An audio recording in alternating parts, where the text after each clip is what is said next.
Spomnimo, krajani in dnevni uporabniki ceste že dolgo opozarjajo, da je nujno potrebna obnove, saj je skorajda neprevozna. Potem se je pa še ena zemljina napeljala in si na nek način ustavilo odvodnjavanje. In zdaj voda pritiska iz teh bregov, tam od Sadovnjaka pa iz Gregorke dol in pač pritiska na ta nasip, ki se podira. Kar je slaba slika za občino, saj je nevarna za pešce, predvsem otroke, ker ni pločnika in neprimerna za prihod obiskovalcev. Tudi velikokrat imajo pripombe, kakšna cesta je na tem delu. Vse pravim, razumem vse in tudi ljudje, ki delajo na občini, da pač treba se lotiti prav in narediti tako, kot je treba.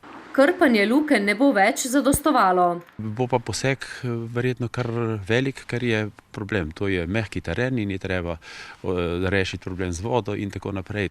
Občina je projekt obnove druge faze ceste, ki obsega ureditev odvodnjavanja, obnovo nasipa z ureditvijo spodnjega ustroja ceste, tampona in bankin ter preplastitev na odseku Šmarje-Pleterje, prijavila na razpis gospodarskega ministrstva. V proračunu imamo za to investicijo namenjenih 250 000 evrov. Sedaj je druga faza je v izvedbi javnega razpisa za izbor izvajalca. Prispelo je 9 vlog. Trenutno se preverja in pregleduje ponudbo najugodnejšega izvajalca.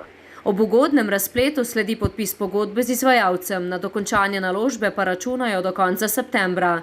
Medtem so že sklenili pomemben projekt na zelo prometni državni cesti Novo Mesto-Šentjernej, rekonstrukcijo križišča na Maharovcu.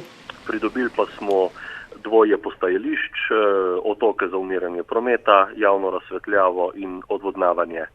S tem smo pravzaprav bistveno izboljšali prometno varnost, predvsem pa tudi varnost otrok. Projekt je znašal dobrega $500 000, pri čemer je občina prispevala dobrih 100 000, preostanek Državna direkcija za infrastrukturo.